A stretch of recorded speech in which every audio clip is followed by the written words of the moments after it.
Hey friends, welcome to reel talk with KD Rathore. अभी बज रहे हैं रात के 1 और 10 जून रात के 1 बजे और हम जिस घटना के बारे में बात करने वाले हैं वो 2 जून को हुई थी। एक बहुत ही बड़ा रेल हादसा था, ओडिशा बालेश्वर में हुआ था। आपने देखा होगा कि इस हादसे में 300 लोगों की जान चली गई। सबसे पहले उन लोगों को मैं सांत्वना देता हूँ। तो आगे बढ़ते हैं दोस्तों। ट्रेन है आज के टाइम में कितने बड़ा, मतलब देखा होगा कि जब ट्रेनें चलती हैं तो उनके पीछे एक बहुत ही बड़ा सिस्टम काम करता है। हर 1 किलोमीटर पर उनके एक सिस्टम होते हैं जो ट्रेन को सिग्नल देते हैं, ठीक है, ताकि सामने से कोई ट्रेन आ रही हो तो उससे ना टकराएं। उसके लिए अप लाइन भी दी गई है, डाउन लाइन भी दी गई है। इसलिए हर एक की जिम्मेदारी बनती है कि वो रेलवे में हर एक की जिम्मेदारी बनती है कि वह सही तरीके से अपना कर्तव्य निभाएं। लेकिन कभी कभार ऐसा हो जाता है कि कोई छेड़छाड़ भी कर सकता है किसी के साथ। जो डेली का अप डाउन होता है उसमें तो उसमें क्या हो सकता है, कोई छेड़छाड़ ही कर सकता है। तो इसमें अब इस घटना के बारे में बात करूं तो हुआ ये कि रेलवे ड्राइवर ने ये कहा है कि ट्रेन जा रही थी तो सिग्नल ग्रीन था। ग्रीन सिग्नल मतलब आप जा सकते हैं और रेड सिग्नल मतलब आप रुक सकते हैं। और जब वो अचानक वहाँ से मुड़े तो जो ट्रेन जा रही थी उसका नाम था कोरोमंडल, शालीमार चेन्नई कोरोमंडल एक्सप्रेस थी। वो मालगाड़ी से जाकर टकरा गई। अब बीच में देखो दोस्तों, 4 लाइन होती हैं, 2 मेन लाइन होती हैं और मेन लाइन पर ट्रेन एक होती अप लाइन और एक होती डाउन लाइन। तो 2 पास में एक्स्ट्रा लाइन होती है जिन्हें लूप लाइन कहा जाता है, जहाँ पर मालगाड़ी ठहरी रहती हैं कि अगर किसी ट्रेन का टाइम हो गया है जाने का तो उस हिसाब से उनको थोड़ा समय मिल जाता है वहाँ पर ठहरने के लिए। फिर बाद में जब उनका टाइम होता है तब फिर मेन लाइन से आगे बढ़ते हैं। तो लूप लाइन का इतना बड़ा कंट्रीब्यूट होता है। तो अब ये कोरोमंडल एक्सप्रेस जाकर उनके बीच जो पॉइंट था वो अब पता नहीं कैसे था, लेकिन अब ये था कि किसी ने इंटरलॉकिंग, जो इलेक्ट्रॉनिक इंटरलॉकिंग होता है, उसके साथ किसी ने छेड़छाड़ की। अब इसकी सीबीआई जांच भी चल रही है। वो सीबीआई बताएगी क्या हुआ दरअसल में। तो अब ट्रेन सीधी जा रही थी तो वो मालगाड़ी की तरफ मुड़ गई और उस ट्रेन का जो पूरा जो इंजन था वो उस मालगाड़ी से टकराया और मालगाड़ी के ऊपर चढ़ गया। और अब एक्सीडेंट इतना जोरदार था कि मालगाड़ी को तो कुछ हुआ नहीं कि क्योंकि उसके अंदर आयरन और भरा हुआ था, लोहा। तो अब पूरा का पूरा जो कोच है उसके ऊपर चढ़ गया। अब उस कोरोमंडल एक्सप्रेस के जो डब्बे थे वो आपस में क्रैश हो गए, एक दूसरे के ऊपर चढ़ने लगे। कुछ डब्बे दूसरी पट्टी पर जाकर गिरे जिसे डाउन लाइन कहते हैं, और वहाँ से आ रही थी यशवंतपुर हावड़ा एक्सप्रेस, तो उससे टकराई और उससे टकराने के बाद उनके बीच एक्सीडेंट हो गया और इसमें लगभग 300 लोगों की जान चली गई और 900 से ज़्यादा लोग घायल हो गए। ये घटना हुई थी शाम के 7 बजे। आपने मीडिया में, रिपोर्ट्स में, हर जगह यहाँ पर देख लिया होगा। देखिए दोस्तों, यहाँ पर लोग टेक्नोलॉजी की बात कर रहे हैं। सबसे बड़ी बात, मैं धन्यवाद देना चाहता हूँ बालासोर के लोगों का, जिन्होंने शाम के 7 बजे टॉर्च लेकर, सीडी लेकर, अपने सब सामान को लेकर लोगों को बचाने लगे। अपने अपने लेवल तक प्रयास करने लगे। लोग ब्लड डोनेट करने के लिए भी आ रहे थे। ये मानवता को दिखाता है, उनका मैं धन्यवाद देता हूँ। अब लोग बात कर रहे हैं कि टेक्नोलॉजी अपडेट नहीं हुई है। लोग वंदे भारत को क्रिटिसाइज कर रहे हैं, कवच को लेकर मजाक बना रहे हैं, भारतीय सरकार को घेर रहे हैं, रेलवे मंत्री से इस्तीफा मांग रहे हैं। कुल मिलाकर लोग इसका पॉलिटिकली इस इंसिडेंट का फ़ायदा उठा रहे हैं, सरकार को घेरने की कोशिश कर रहे हैं। ये बहुत ही गलत है, पहली बात तो ये है।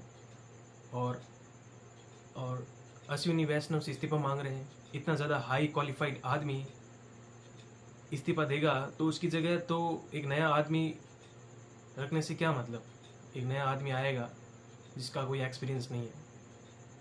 अश्विनी वैष्णव बहुत ही हाई क्वालिफाइड आदमी है और बहुत सारी उनके पास डिग्री है, पब्लिक और प्राइवेट का उनके पास वर्क एक्सपीरियंस है। और इस्तीफे की जगह उनको भागने की बजाय स्थिति से भागने के बजाय बजाय उनको इस स्थिति को संभालना चाहिए। वो अपने लेवल पर काम कर रहे हैं, संभाल रहे हैं, ये बढ़िया है। देखिए दोस्तों, कवच सिस्टम जो है, कवच सिस्टम एक ऐसी टेक्नोलॉजी है जो ऑटोमेटिक ब्रेक लग जाते हैं। हर एक का सिस्टम जो है वो ऑटोमेटिक रहता है कवच का पूरा। आजकल सभी चीज़ें मैनुअली करनी पड़ती है, लेकिन उसमें कवच सिस्टम है हर चीज़ की आपको पता चल जाता है कि जो रेलवे ट्रैक हैं उनके बीच इंटरलॉकिंग हुआ है नहीं हुआ, पॉइंट बदले गए नहीं बदले, सब पता चल जाता है, ऑटोमेटिक सब हो जाता है। वो होता है कवच सिस्टम। और अब लोग कवच सिस्टम को लेकर मजाक बना रहे कि कहाँ गया कवच सिस्टम। तो कवच सिस्टम अभी धीरे धीरे अपग्रेड हो रहा है, नई टेक्नोलॉजी है और काफ़ी महंगी भी है, और इसको पूरे भारत में बिछाना है तो टाइम तो लगेगा। अभी मेन लाइन जो दिल्ली मुंबई है वहाँ पर इस कवच सिस्टम को लगाए गए हैं। धीरे धीरे अपग्रेड होगा, ट्रेनें भी अपग्रेड होगी। ट्रेनें आज देखो, वंदे भारत को मोदी जी क्यों प्रमोट कर रहे हैं, इसका रीज़न यही है कि वंदे भारत जो ट्रेन है वो मॉडर्न टेक्नोलॉजी की बनी हुई है। इसमें अगर क्रैश मान लो हो भी जाए, वैसे नहीं होगा लेकिन हो भी जाए तो भी इसके अंदर लोगों को इतनी जान नहीं जाएगी, इतना इसके अंदर सिस्टम है, वो इतनी ज़्यादा इसके अंदर सिक्योरिटी है। तो इसलिए वंदे भारत को मोदी जी प्रमोट कर रहे हैं बार बार। वंदे भारत के क्या फीचर्स हैं आप सर्च करके देख लेना। और जर्मन टेक्नोलॉजी की भी काफ़ी ट्रेनें होती हैं जो टकराने के बाद डब्बे उनके खुल जाते हैं, उनके भी जो लॉक होता है खुल जाता है ताकि आपस में क्रैश ना हो, डब्बे एक दूसरे के ऊपर ना चढ़े, ऐसा भी सिस्टम है।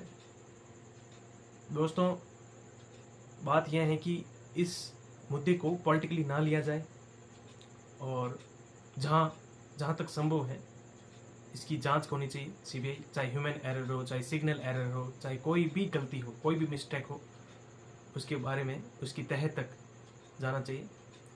जब दोस्तों मैंने वीडियो देखा ट्रेन के क्रैश का, एक्सीडेंट का, दोस्तों मैं शॉक हूँ पूरा कि लोगों के सामान बिखरे हुए हैं। किसी के जूते हैं वहाँ पर, किसी की चप्पल है वहाँ पर, और किसी का बैग है वहाँ पर, किसी की चूड़ी बिखरी हुई है। दोस्तों पूरा का पूरा मैं शॉक हूँ कि क्या उनकी दशा रही होगी। मतलब आगे मैंने एक और देखा कि एक ट्रेन है जो एक डिब्बा है, वो दूसरी जो ट्रेन आ रही थी उस दोनों के डिब्बे मिक्स हो गए हैं, पता ही नहीं चल रहा कि डिब्बा किसका है, इतनी ज़्यादा मिक्स हो गई है। और एक कोच तो ऐसा है कि उसके अंदर सारे के सारे डिब्बे इतने सारे, पूरा का पूरा डिब्बा एकदम मतलब क्या बताऊँ, इतना ज़्यादा क्रैश हो गया है वो डिब्बा। अब आगे मैं बता नहीं सकता उसके बारे में। तो उनकी जो लोग उसके बीच में फंस गए थे उनकी क्या हालत रही होगी। खैर जो भी हो, इस मामले की तह तक जाएं, और जो भी इसका अपराधी हो, जिसने भी ये एरर किया है, जिसने भी ये सबसे बड़ी मिस्टेक की है, उसको सख्त से सख्त सजा दी जाए। और जो ड्राइवर है, सबसे बड़ी गनीमत ये रही कि जो ड्राइवर है वो सेफ एंड सिक्योर है। उनको चोटें आई है, थोड़ी बहुत गंभीर है, लेकिन वो ठीक है। सबसे बड़ी बात है कि ड्राइवर सिक्योर है, ड्राइवर और गार्ड दोनों भी सिक्योर है। और आगे इस पर कार्रवाई होनी चाहिए, और रेलवे को भी इसको अपडेट करना चाहिए सिस्टम को। और क्योंकि सिस्टम अपडेट होगा तो ये क्रैश नहीं होगा, क्योंकि पूरी जिम्मेदारी रेलवे की बनती है हर तरह से। अगर कोई छेड़छाड़ करता भी है तो रेलवे की जिम्मेदारी बनती है कि इस दुर्घटना से किसी भी दुर्घटना से बचाया जा सके। तो हमारी भी जिम्मेदारी बनती है कि हम रेलवे प्रॉपर्टी को नष्ट ना करें। किसी के अगर हम छेड़छाड़ करते हैं तो ये नुकसान हमारा ही है, हमारी टैक्स का पैसा लगा, हमारी टैक्स के पैसे से चल रही हैं। और हम जैसे जो आम लोग हैं उनकी जान भी जाती है, भारत के लोगों की, तो ये हमारा भी नुकसान है। तो इस नुकसान को रोका जाए। मतलब ट्रेन एक्सीडेंट, अब मैंने उसी टाइम पर अभी मैंने आर्टिकल सर्च किए थे, मैं इसी वीडियो के बारे में बात करने वाला था, आ गया। मैं इसी टॉपिक्स पर रिसर्च कर रहा था, आर्टिकल्स पढ़े, वीडियो देखे, और हिस्ट्री में गया था। काफ़ी ट्रेन एक्सीडेंट हुए थे, 1981 में हुआ था। उसके बाद में ये ट्रेन आपने देखा होगा 1981 में सबसे बड़ा हादसा हुआ था। और बिहार रेल हादसा, बिहार 1981 में हुआ था।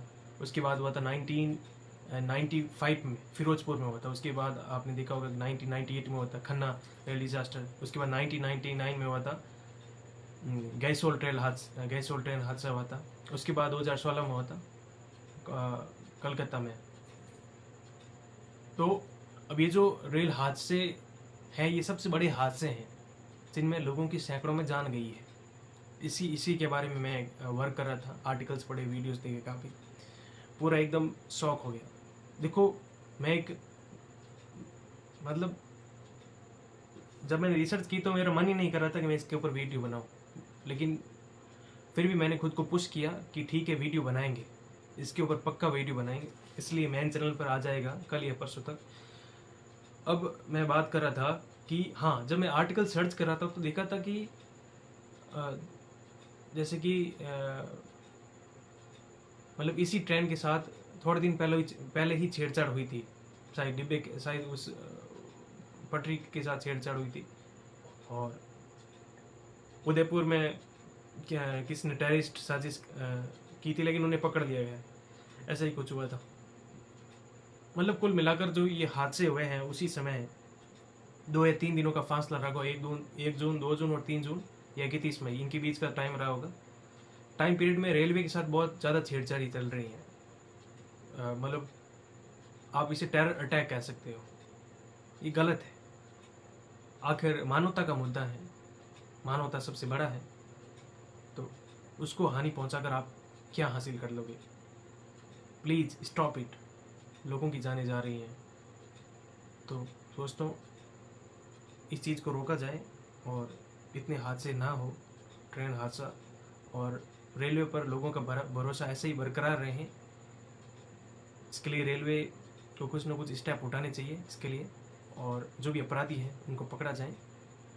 आज के लिए इतना ही, मिलते हैं अगले वीडियो में। धन्यवाद।